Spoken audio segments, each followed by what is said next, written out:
Hello everyone, welcome back to Powerful Nothing, a Magic the Gathering Cube podcast. Me and James are back with part 2 of our Cube set review for Marvel's Spider-Man. I'm kicking things off today. Our first card is our first green card, and we're looking at Lizard Connor's Curse. It is 2 green for a 5/5 legendary creature, Lizard Villain, with Trample and Lizard Formula, which is when Lizard Connor Curse enters, up to one other target creature loses all abilities and becomes a green lizard creature with base power and toughness 4/4. So this is a very solid card. Like, base stats is about right for a griefy green 4-drop. Like, we generally get one of these in every set nowadays. There is a little box they have to tick of rare green beef, and here is our one for this set. I think to get the most out of this, you do need another creature in play. A 5-mana 4/4 trample is fine, but it is 2025. So if I'm casting this, I do want to make something a 4/4. But fortunately, this card is in green, where often the play pattern will be on turn 1 to 2, we play a Mana Dork. On turn 3, we use the Mana Dork to play this. We then turn the Mana Dork into a 4/4. Yes, it's tapped, but next turn, we're going to be untapping and attacking with 9 power and toughness on turn 4. That's solid. That will end games. Also, as well, as this is an ETB, if you can flicker it or reanimate it, you will get the effect again. That is quite nice.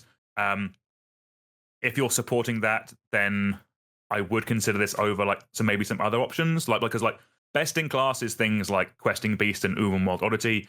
But if you want a bit of extra synergy, then this has that. This has that with like Ephemerates and with some of the other flicker stuff. But if you want raw kill an opponent, probably I would stick with the ones I've mentioned. But still a very solid card. If you tested this because you like Spider-Man or because you have Flicker, I wouldn't question it, to be honest with you. So big. There's so much stats. It is a lot of stats, yeah. Like, it's a 4-mana 5/5 trample, and then you're getting, like, most of the time you'll get another +2/+2 or something of stats on top of that, right? Just beefing up one of your little dudes. Also worth noting, it does take away all abilities as well, so you can target your opponent's creatures with this. Oh, okay. So you could shrink their Grizzlebrand. Exactly. Like Yeah. You know, green decks aren't very good at killing big creatures. Yeah. In general, it's just not something green really does. Actually, yeah, I don't mind that. Yeah, I didn't really think about it because, yes, they'll have a 4/4, but you have a 5/5, so you're still winning the fight. Okay, that's kind of hot, actually. Yeah. Like, it's not, it's not plan A, but it's you'll be really glad you have it. Like, in a non-trivial amount of cases, It is a nice. I'm going to say, it's a nice flexibility to have on the card, basically. Yeah. No, this seems really strong. I do have a bit of a rant about this card, though, actually. Go on. So it just makes it a 4/4 permanently. Yeah. Which it doesn't give you a way to denote that it's a 4/4. You've just got to annoyingly write on a bit of paper, or you put some dice on there, but then it's counters. It's I don't know. Magic used to. This is why we used to do you put counters on stuff and then it gains this attribute or something, right? And it's for paper play. In most games, it's fine. But if you're playing a big game with a big board state, I think this unlike you're flickering it. I feel like it's just going to get annoying trying to remember what's a 4/4. Yeah, because it doesn't put counters on or anything. I mean, they can't even use the excuse that it's going to be fine on Arena because it's a different Magic card on Arena. Yeah. But I feel like that's the thing, right? They just are designing for Arena, and they've got two figuring paper players will work it out. Yeah. The way this will be reflected is a dice with a 4 on it, just on your Llanowar Elves most of the time, and then it's in a big in a game where those are the only two things on the board, cool. But in a game where there's counters and stuff flying around, I see that it could be very easy to kind of forget what this is now. Yeah. Yeah, for sure. I mean, I think it's fine. I don't think it's a reason not to put it in, but it is something that slightly bugs me, and therefore having a podcast where I can rant about that thing, I will do so. That's what it's for. That's what it's for. I'm going to get it out, Jim. Right. Do you want to take it away with our next MDFC, our first one of the day? Yeah, okay. I'm convinced you cunningly took the first card, having lined this up. I mean, It's more I planned out which ones I was talking about before we started recording the last episode, and coincidentally it happened that you ended up with 2 MDFCs and I ended up with 1 in total. But I think I've been outplayed here. Okay, next up in green, we have Miles Morales. This is 1 green for a 1/2 legendary creature, human citizen hero. When Miles Morales enters, put a +1/+1 counter on each of up to 2 target creatures. But you can also pay 3, a red, a green, and a white to transform Miles Morales. Activate only as a sorcery. Yes, this is another MDFC, so you can also cast it for the other side or transform into the other side. The other side is Ultimate Spider-Man. This is 3 and a Naya, so 6 mana total for a 4/3 legendary creature, human spider hero. It has First Strike and Haste. Also has the ability Camouflage. So lets you pay 2 mana, put a +1/+1 counter on Ultimate Spider-Man. He gains Hexproof and becomes colorless until end of turn. And finally, whenever you attack, double the number of each kind of counter on each spider and legendary creature you control. Okay, so let's go back to the front side to start off with. It's a 2 mana creature, so often you won't have another creature in play if you run this out on turn 2. But even in that scenario, right, it can put 1 of the counters on itself. So it's a 2 mana 2/3, which is a solid start. And you draw it later, or you have an elf out there, then you're getting 3/4 stats for 2 mana, and that's really pretty solid. So we quite like that. The transform ability, though, it's a lot of mana, and it is. Sure, it's gonna be you're gonna carry that counter over, so it's like a 5/4 First Strike haste, and then you double your counters. But the issue is, right, you're almost never gonna have the 6 mana to flip it up, and then the 2 extra mana to protect it. So you're gonna flip it over, you hit them for a bunch of damage, that's great, but or they block or chump or whatever. But then they do probably have a turn to kill this before you untap and have that protection ability up. Yeah. So I think it's not like, as 6 mana investments go, that I'm not that excited about it. Like, it'll be good when you have the 6 mana, but I'm not really here for that. And the front side, I think, is like weaker than the front side of the other 2 we talked about. I think this is weaker, certainly than the blue one. Yeah. And I think from the red one as well. Like, it's a lot of the time it's just a 2 mana 2/3. Just solid, but not amazing. And I think this comes out. So this isn't like a bad card, but I think it's. I'm not as psyched about it as I was about the blue or the red one. Yeah, I'm pretty low on this one, to be honest with you. Just kind of purely because to get, like, effectively, if we do the thing of, like, we play this and then we pay to flip it, we're spending 8 mana to get us a 6/5? No.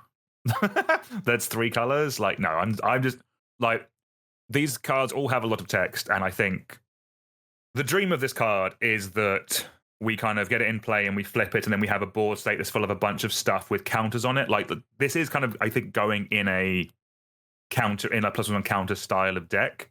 And the dream is that we get the backside out and then we attack, and then we make all our creatures bigger, and then that's what kills them. But in reality, what will kill them is the other creatures that we're running that are already in this deck, like Bristly Bill, Luminarch Aspirant, and Scythecat Cup. Those are the cards that currently exist in that kind of countery deck that don't need the help of a 6 mana 3 color card. They can just do it by themselves. All we need to do is just curve out normally. I think even in slower cubes, there's other better engines that I would want to do. Like, if I'm doing stuff with counters and I want an engine, then I could go into like persist combos or something. Like, there's plenty of other stuff that you can kind of do. Like, there's like the Ozolith and kind of sacking stuff. There's a bunch of other cool stuff you can do with counters.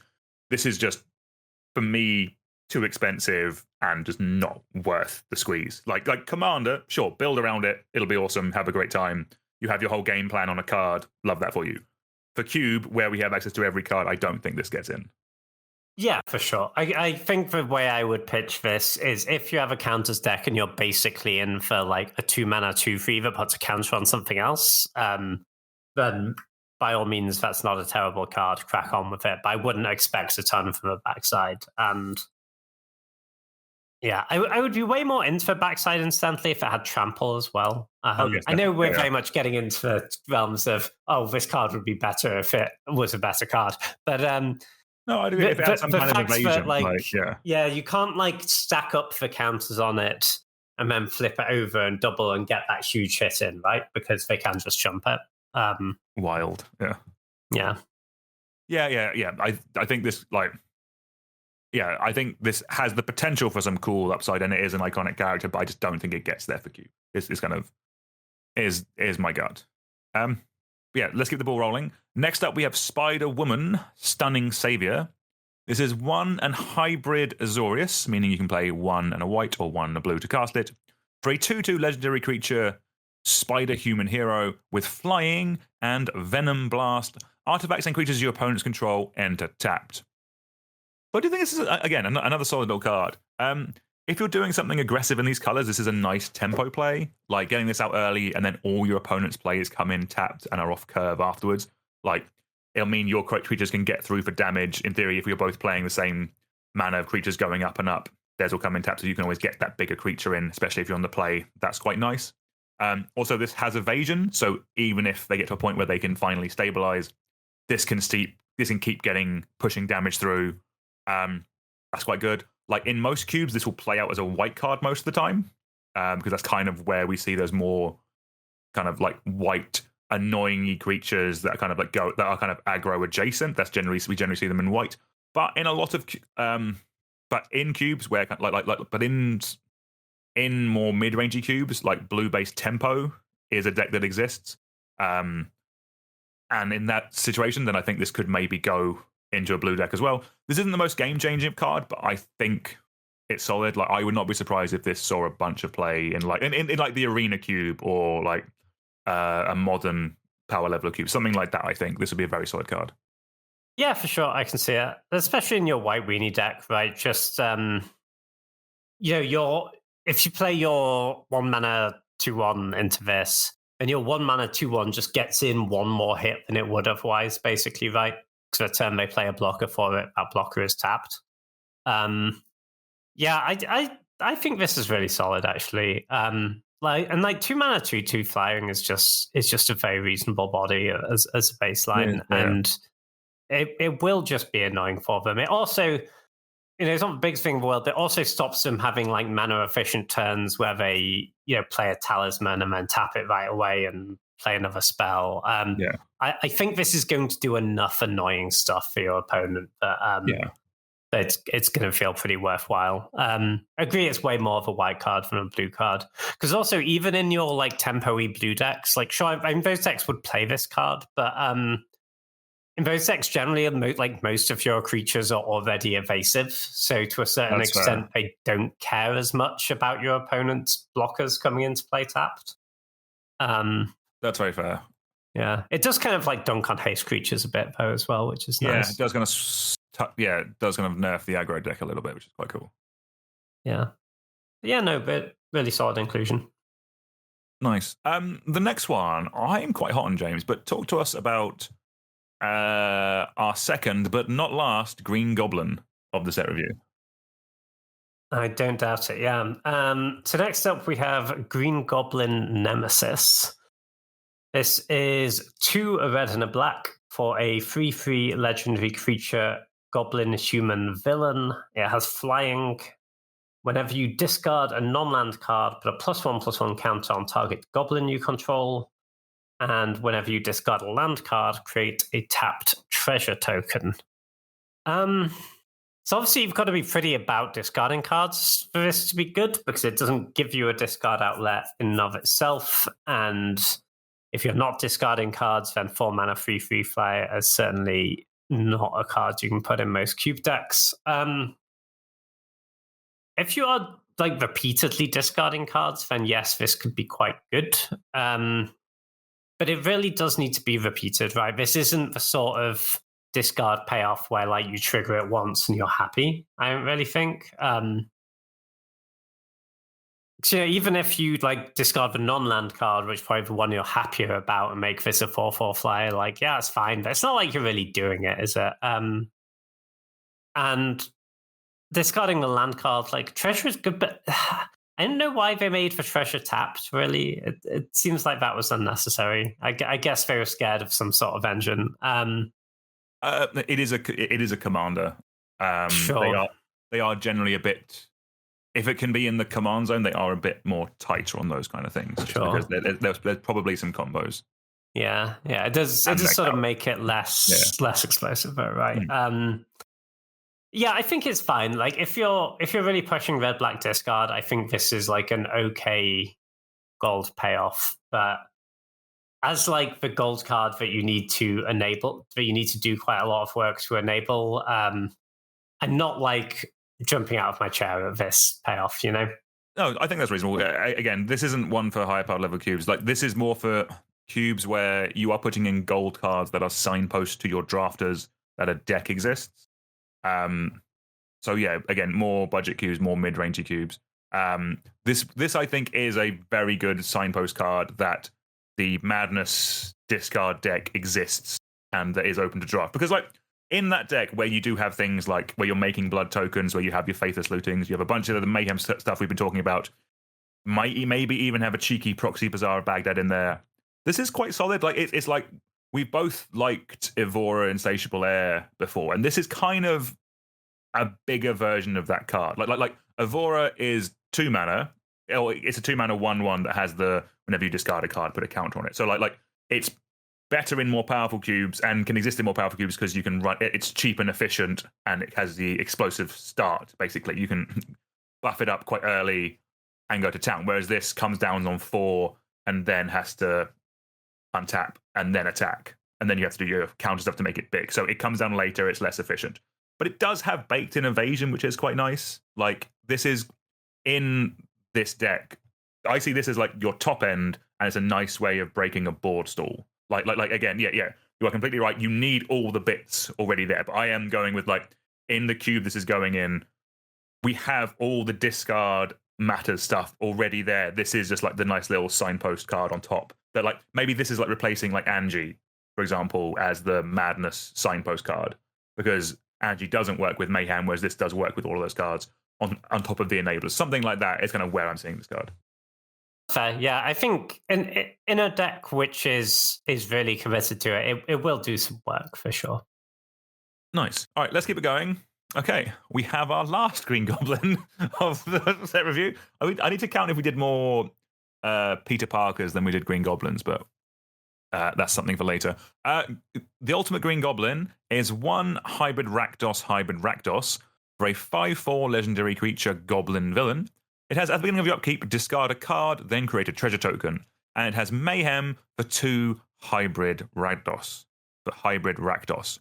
So again, another card that has a place in the Madness discard deck as both an enabler, as on your upkeep it makes you discard a card, but then also as a payoff, as it's a card you're fine discarding because you can then cast it for its Mayhem cost. So it having both sides of the coin on one card is quite nice.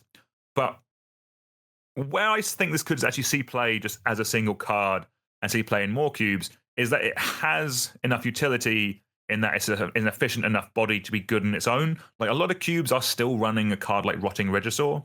I do love Reggie. It is a bigger creature. Like, how big is Rotting Regisaur? Is it like a 9/7 or something like that? Or is it a 7/5? 7/6, I think. It's a 7/6. So it is bigger.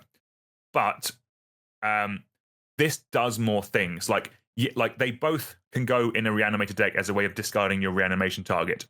Or, as they're both pretty well costed for their stats, they can just be the big thing we beat our opponent with if we don't draw our reanimation spell. But, like, yeah, while the stats are lower than Rotting Regisaur, making the treasure when we discard can be important. Like, that lets us splash if we're in a 2-color deck, something like that. It lets us... it means we're not punished if we discard... It means if we have to discard a land to it, we're not punished as much. We don't fall... We can still play our next card on curve. We don't have to make that decision of, like, do I discard my spell that will win me the game, or do I have my land that will help me pay for the card that will help me win the game? We don't have that turn because we can make the treasure.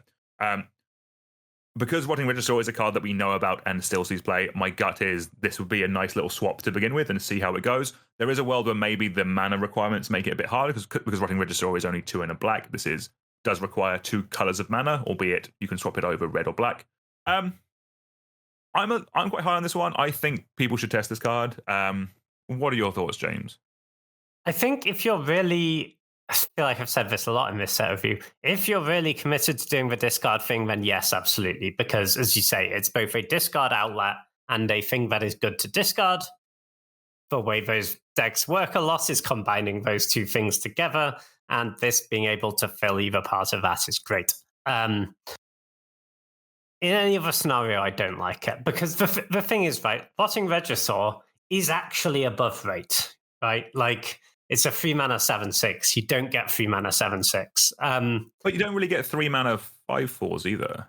Like, if the discard is a downside, I don't think it's worth it. It's kind of my argument, right? Like, sure, we don't, but we do sometimes get 3 mana 4/4 at this point. So it's like, I don't think this, like, just having a slightly above rate creature is like enough of a payoff if this is actually just a downside for us that we are discarding the cards, right?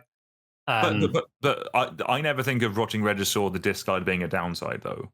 Like I'm like it will get run in some decks where you're not wanting the discard, but like I've generally seen it run in decks that are fine with the discard or have some kind of profit from it. Like I've never seen the discard of I never see discarding cards as downsides, James. The graveyard is king and everything will be fine. So maybe that's like me misevaluating Rotting Regisaur because like maybe it can just be played in like a more grindy deck where here's my threat, this is how I beat you, that kind of thing. But and yeah, I do. Yeah, it is a smaller creature, but I think this will play well. Is my gut on this card? I think it will play decently. That's fair. Yeah. I guess kind of the because one of the things Rotting Regisaur does, right, is that sometimes you put it in your Reanimator deck to discard cards, but then sometimes you go like turn 1 Dark Ritual Rotting Regisaur, and they're dead so quickly that it doesn't matter that you were down a bunch of cards. And this doesn't quite do that in the same way. No, it is one extra. It's a whole extra turn on the clock. Like the 4-turn clock, whereas Reggie is only 3. Which that is a real cost. But yeah, this isn't to say that I think Regisaur is a better card. I think most cubes probably Rotting Regisaur's not where it's at anymore. But I think this does some good stuff, and it's also nice that it's you don't actually have to be full Rakdos, right? Like you could imagine running this in your like red-green discardy deck. That could do a thing. Kind of a competition it has for this spot, I guess, is Carnage Interpreter, right? Oh, that's the one that also makes treasure, isn't it? Oh no, that's the investigate one, isn't it? It's when it enters, you discard your hand and make clues. I think 4 clues, and then it's a 3 mana 3/3. But if you have one or fewer cards in hand, it's a 3 mana 5/5 menace, and the menace is really big, right? But I think this card's like a very reasonable inclusion. The Interpreter you can put in some decks which don't care as much about discarding, right? Because they're just trying to get low on cards, and then it's a 5/5 menace that drew them a bunch of cards. And this doesn't quite do that. So I think this card, you need to be a bit more committed to the discarding. But I think, if you are, it seems cool. That's what I mean. They both seem great together in the same deck.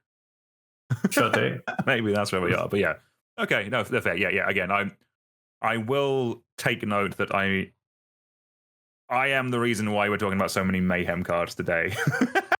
Because I like it, and like it's something in the set that's got me excited. So I'm gonna make you all listen to me wax lyrical about them because I think they're cool, and like Madness is generally one of my favorite mechanics. I play it in every format I can because I think it's fun and awesome, and this is a bunch of cool stuff. It's basically a bunch of new toys that can breathe new life into it. So I think this might be there's one more. Sorry. All right.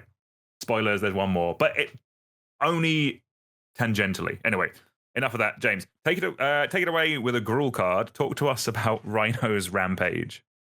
Yeah, so this is a Gruul hybrid mana, so you can pay either red or a green for sorcery.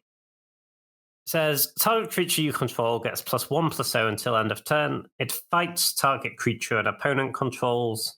When excess damage is dealt to the creature an opponent controls, this way, destroy up to one target non-creature artifact with mana value 3 or less.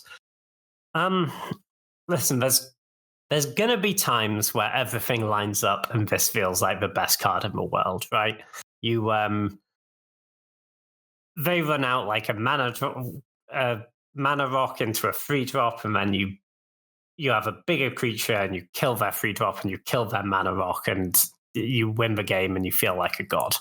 I don't actually think that the upside of occasionally getting to kill the artifact is quite enough to justify playing this, because I don't really like fight cards which don't boost the toughness of the creature you're fighting with.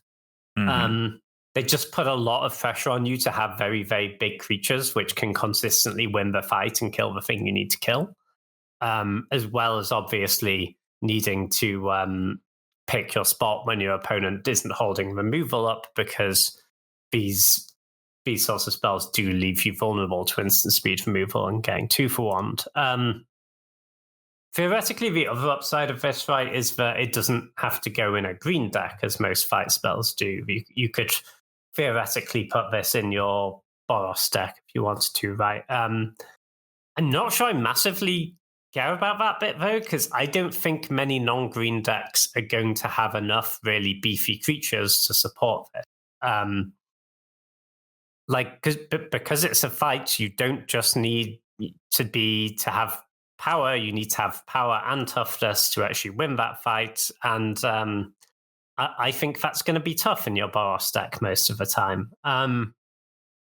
So I'm a little bit skeptical on this. I can see the appeal. I like the times when it works, it will feel great, and it is only 1 mana, and it is easy to cast. But I just mostly feel that in Cube, I don't really believe in the fight spells that much. And if I want to play a fight spell, I'm kind of looking at there's the one where it's also a Lay of the Land. You can go and search out a basic. I kind of prefer that, right? Because then at least when I don't have my creature that fights well, it still it still does something, right? No, I'd agree. I think Bushwhack is one of the few fight spells that's seen play in, like, I think did that see play in the Vintage Cube? Like, it's seen like higher powered level play.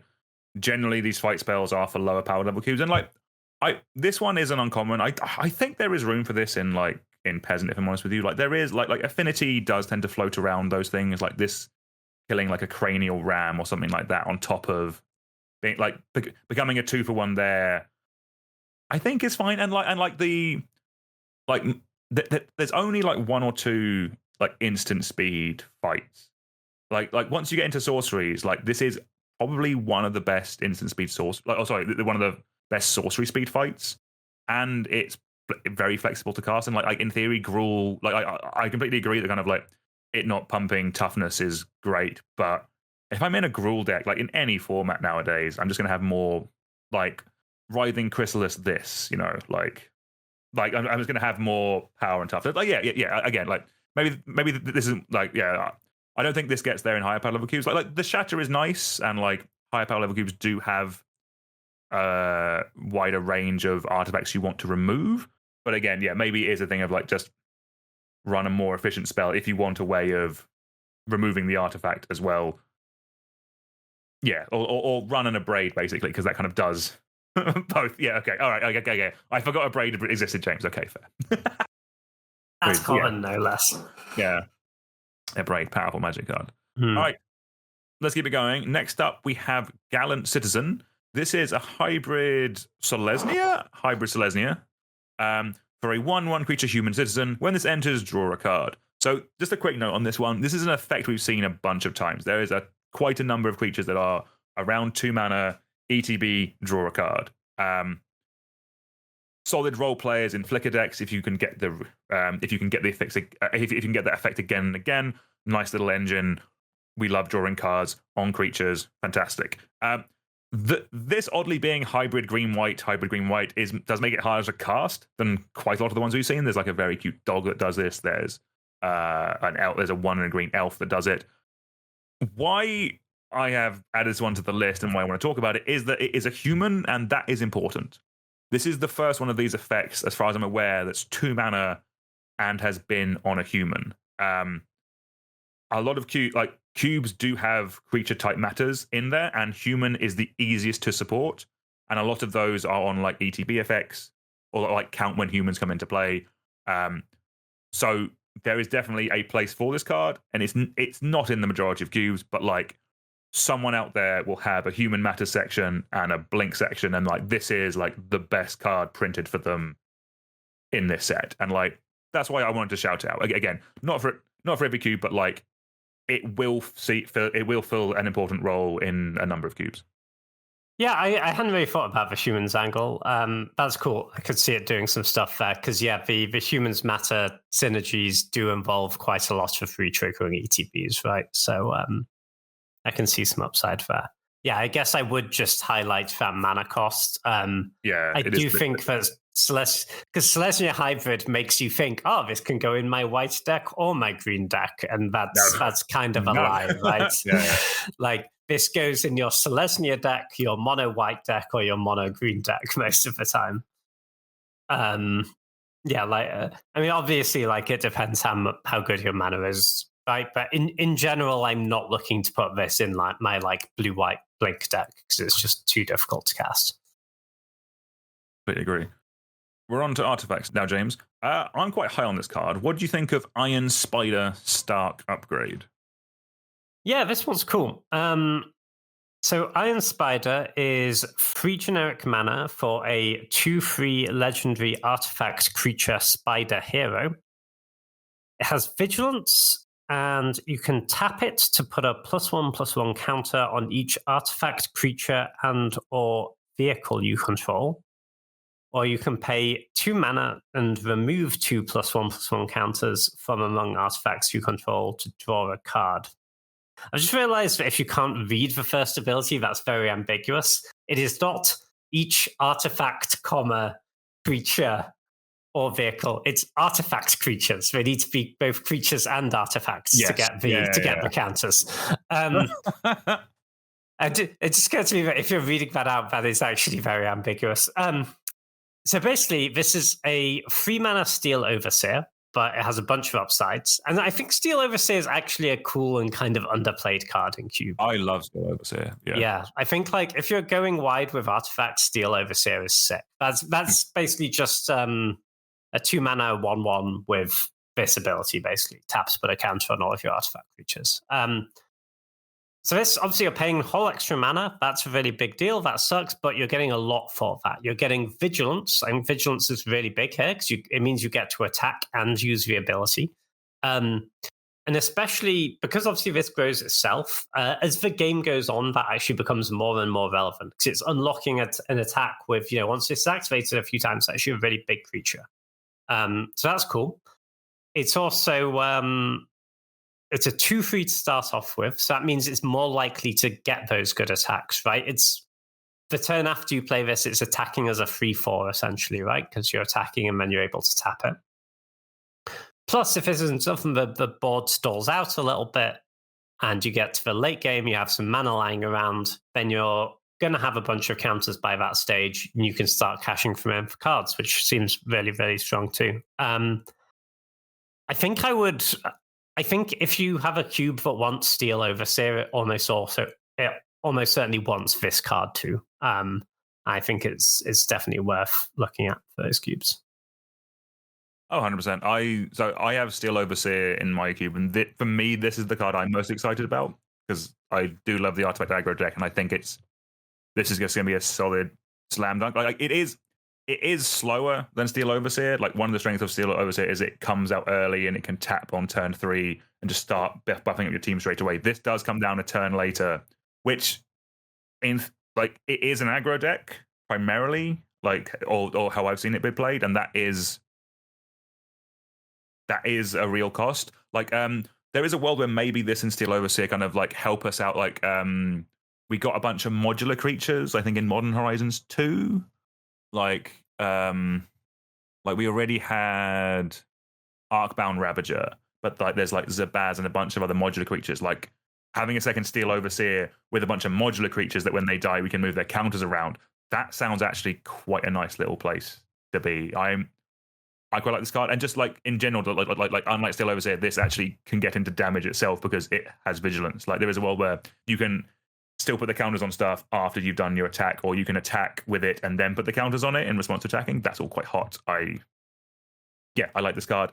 Interesting. Like I haven't really thought about the vehicle side of it too much, but like because we don't like the only vehicles I tend to run is things like the Smuggler's Copter. But like again, it's all upside basically. So yeah, I quite like this card. Like I would say for this to get in, you do need a deck in your cube that exists where you're kind of aiming to put like 12 artifact creatures into play. If you don't have that, then you probably can't run this card.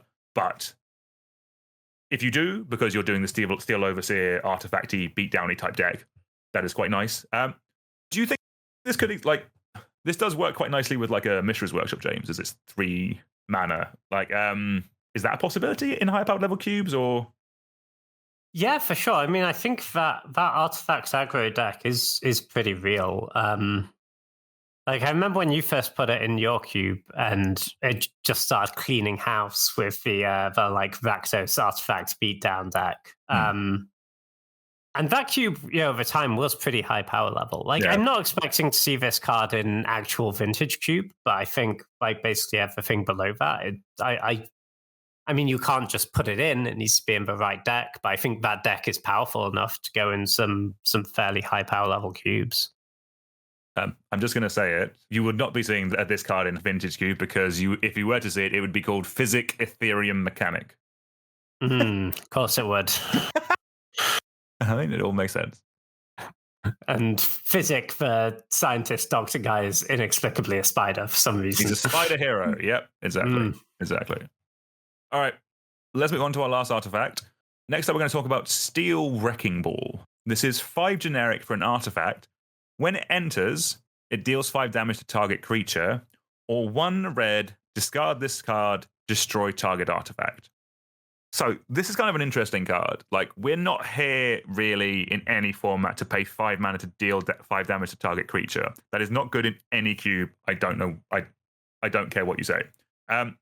Why we're here is for that bottom ability, because this effectively is a shatter that can't be like countered by a counterspell. It has to be stifled.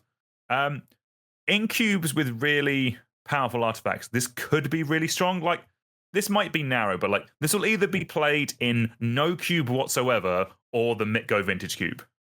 That is my realm of this card. Like.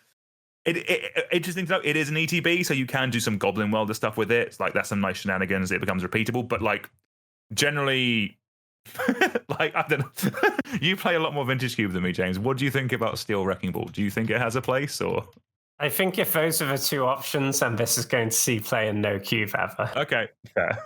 I don't know, like. I just think you can put an Abrade in your deck, and sure, maybe they countervalue Abrade, but your Abrade does something in every matchup. You can't be playing just 2 mana Shatter in your deck. I really think. I don't care how uncounterable it is. Like I'm pretty sure if we wanted 2 mana uncounterable Shatter, like isn't there a split second Shatter? I feel like that exists. I don't know. I don't think this is good enough. I think. Because just straight up Shatter is I think just not flexible enough, right? I think we need, when a Braid is right there, Suplex is right there. This would technically be instant speed, though. It would be. I was not a fan. All right, sorry. The real question, actually, because I had Scryfall open when I was searching for the last card. So the paper version of this is Steel Wrecking Ball. Why the online version is called Temple Trap? Like, you can't claim a Steel Wrecking Ball is Marvel, can you? So many construction companies own Marvel Bunny. Yeah. Sorry, that's the first one where I've just been like, it was already kind of a silly situation, but that's hilarious. Anyway, James. Talk to us We have an allied cycle of lands that might see some play in Pauper. What do you think of? Do you want to read out University Campus? This is the Azorius one in this cycle. Yeah, so this is very similar to a cycle of lands we had in Strixhaven at Common, which were basically exactly this, but they scryed rather than surveilling. Surveilling's obviously better in general, but I remember these playing out great in Booster Draft, actually. Like that, just having that late game repeatable card selection as a mana sink on your dual land is pretty strong. And I think in Pauper Cube that kind of does translate. Like, it's not every game by any means, but games can go really long in those Pauper Cubes, right? Just because the answers tend to be a lot more powerful than the threats a lot of the time. So it can lead to some long games. So I could kind of see this for Pauper Cube being pretty good. Having said that, I don't think it gets in really any cubes beyond that, because higher power level cubes you're just going to want untapped lands. But yeah, I think as a mana sink in Pauper Cube, this is quite nice. 100%. I think at a minimum, like the Dimir one is incredibly a no-brainer. Like, I know that there is like what we have, like the best ones must be the bounce lands, and I think everything else is probably worse, is my gut. But yeah, the lands are not good in Pauper Cube. Like Evolving Wilds is the best land. Yeah, I mean, I guess like there are. I'm looking at it, so there are like gain lands. Like I think these are a lot better than gain lands. Actually, I'd agree. Would be my hot take. There are ones with like, so there are like ones with like basic land types. So they might be good if Domain is a deck. You might go that way. But yeah, my gut is run this half cycle until the rest of the cycle is completed, and then run that as well in your Pauper Cubes. Would probably be my gut with this. Or even if you run these and they're really good, you can even just include the half cycle we got in Strixhaven, which are the same thing but scry. Yeah. Okay, lovely. All right, let's keep the ball rolling. We have a couple more lands to get through. Next up, we have Multiversal Passage. This is a land that says, as this land enters, choose a basic land type. Then you may pay 2 life. If you don't, it enters tapped. This land is the chosen type. So yes, this can be fixing, and 2 life is not that much of a cost. The main issue is that there's a bunch of options I like more than this. Like, I think if you want a land that can be any color, like City of Brass, Mana Confluence, and Starting Town do that job better. And like, yes, over the course of the game, they will probably deal you more damage. But if you're drafting this land, it's probably because you have a greedy mana base and you didn't draft the other lands. So you're kind of pulling it together. So I think there's better options in terms of like a land that stays in play and can generate other colors. If you compare this to like Evolving Wilds, which sees play in basically every cube, from a raw power level, this is probably better than Evolving Wilds and Terramorphic Expanse. It's probably better than Fabled Passage. I don't think it's as good as Prismatic Vista, but that is importantly in a vacuum, just in terms of just like a card that kind of like becomes a land of a color and they can then fix me for that color. Like, it does have that flexibility. It can only do it once. In reality, though, cards like Terramorphic Expanse, Evolving Wilds, Fabled Passage, they trigger landfall twice, whereas this will only ever trigger it once. And they work really well there, like Bristly Bill and other great landfall staples love Evolving Wilds. They are much less fussed by this. This will be fine in queue, but my gut is this won't see much play because it's like competing against cards that have more flexibility, do more cool things. And if I'm being completely honest with you, like cards like Terramorphic Expanse and Evolving Wilds, they could get power crept for quite a bit longer. But because there's so many of them, you can choose your artwork for your cube. In this, I can only ever have a Spider-Man option, whereas for like my Evolving Wilds has Bob Ross art, and my Terramorphic Expanse has the full text box, like the full text rules explanation on it. For me, as a cube builder, that is kind of a cooler thing. And like, when I think the level is so minimal in terms of like which one is technically better, the one that means more to me and is cooler will probably lay out. And for everyone watching, like that will be a thing for you as well. Like if Spider-Man is entirely your jam, then yeah, slam this over Terramorphic Expanse crack on. It'll probably it's within realms of conversation whether it's correct or not. But yeah, fine card, but I'm not blown away by it. I think Bob Ross over Spider-Man art is you don't need more of a justification than that. Yeah. I think you can justify anything with that. Having said that, I kind of disagree. I do think this is a lot better than something like Terramorphic Expanse. Like it's an untapped land for any of the 5 colors. You don't normally get that outside of the like Mana Confluence City of Brass stuff. And the issue with those lands is like if you have to play them as like your first or second land of the game, it's just a disaster, right? It's going to deal you like 6 or 7 damage over the course of the game. That's like just too many. Whereas this it gives you optionality, right? It costs you maximum 2 life. So if you don't need it untapped, it can cost you no life for the whole game.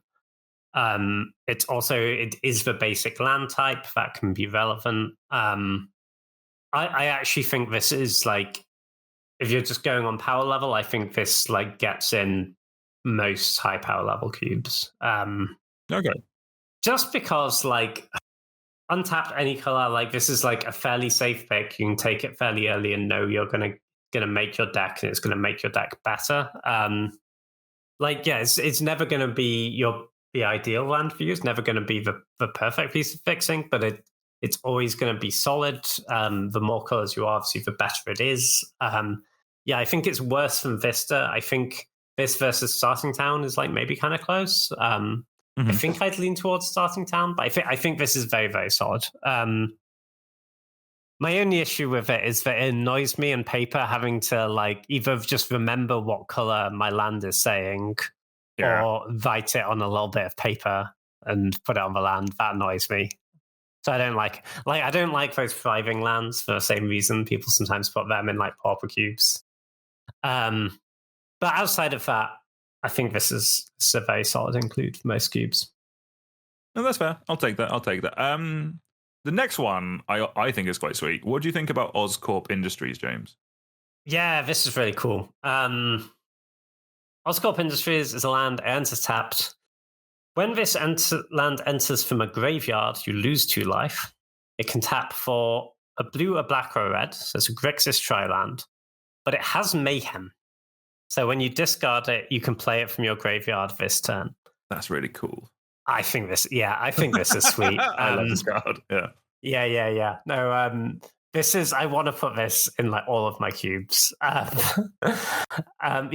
think this is really cool because like your Grixis tri-land doesn't have to do that much to make the cut, right? But with any amount of discard alternatives, that's like this is just such a nice little bit of value to get on the way through, you know. And it's cool having like fixing lands which actually have a bit of context to how good they are, right? It's not just like the same level of fixing in every deck. I think this is really cool. I'm kind of curious, like, so I don't want to cut a Triumph for this is my only issue, right? Like the idea of having like 9 triomes, but then not having the Grixis triome and having this instead, which obviously doesn't have the land types, I find weird. So it's kind of like, I guess I just have a second Grixis tri-land. I think you fudge it on Cube Cobra and you cut a Rakdos land.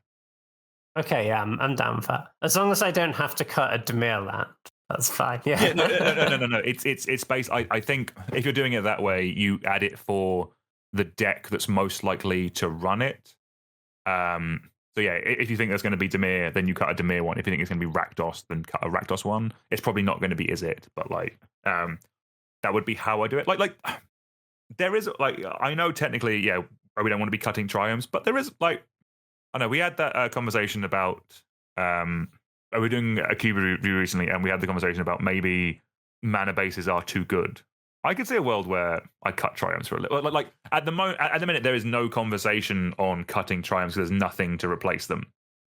I would like there to be at least a conversation point, and this does. And I know like this does not compare to a triumph from a fixing point of view, but from a utility for a deck point of view, it is way more interesting than a triumph. And like it's just at the moment I can't have. Yeah, you are correct. I don't want to run 9 triomes and cut 1 for this. But if we got to a point where there was 10 interesting ones in different colors or in the tricolors, then it's at least a conversation we can have. At the moment, we only have Oscorp Industries and our next card, which we'll get onto in a little bit. But like, as a card, I think this is sweet. I am very high on this card. Like, it very much lets you have your cake and eat it. It's the thing of like, it turns your, like, the Merfolk Looter thing of like, oh, I discard my land. Aha, I can still make my land drop. It's great. I'm really like, the only downside is I would have to run a card that's called Oscorp Industries in my cube. That is unfortunate. You can find the Omen Paths one and get a proxy. I know, and the thing, I'm not actually like that down on Spider-Man as a theming. It is just a there is no other option basically. Actually, no, hell yeah! I've just the Through the Omen Paths version is called Exclusive Nightclub. Oh, that is good. That is actually way more rad. Oh yeah. Okay. I'm not even doing that to be like a hater on Spider-Man. That is just cooler, I'm afraid. No, that's cool. Yeah, I'll put an exclusive nightclub in my cube as well. That sounds way better. Okay, yes. No, I think so. I don't mean I'm opposed to cutting triomes in general. But I am opposed, I think, to having 9 triomes. Yes, I'd agree. Yeah. But just making because if I'm Grixis drafting that cube and I'm the Grixis player and I haven't looked at obviously I've not gone through every card on Cube Cobra, right? If it's not my cube. I would be like slightly annoyed when I realized that the Grixis triome I needed wasn't in the cube, despite the other 9 being there. No, I would completely agree with that. All right, last card of the day is sort of it's in the same vein. So basically, Oscorp Industries is the villains one. Urban Retreat is the heroes. Layer Retreat, shall we say. Urban Retreat is a land that enters tapped. It taps for a green, white, and a blue, and it has pay to generic, return a tapped creature you control to its owner's hand, put this card from your hand onto the battlefield, activate only as a sorcery. So I really, really want to like this card, but every time I read it, it keeps getting a little bit worse. Like, entering tapped, I can forgive. Like, Bant is the color of Flicker, where this could see play, because again, it lets you re-buy your ETBs, but you have to return a tapped creature, which is kind of annoying.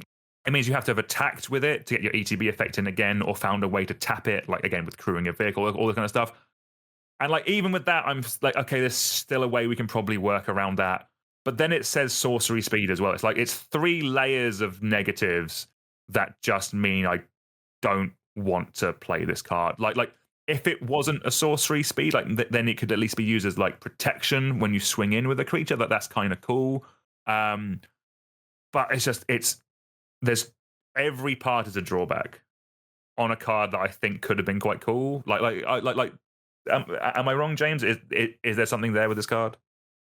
I guess the only thing I would say is that like a 3-color tap land just isn't that bad, right? Like, that's fair. I've definitely put the Khan's tri-lands and cubes. They're fine. So yeah, I think we don't need much upside here for this card to be good. Like, if you only use the ability like 5 or 10% of the games, I think that's fine. But yeah, I mean, you're not wrong, and there is a bit of a sort of tension here with having to return a tapped creature, because most of the time, the creatures that attack in your sorcery speed in your second main phase, they're the creatures that could attack.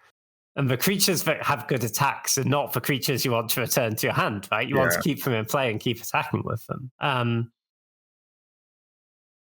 But yes, it doesn't need to be good that often, right? So like, there will just be games where like, say I play a turn 2 Spirited Companion, right? The 2-mana 1/1 that draws a card.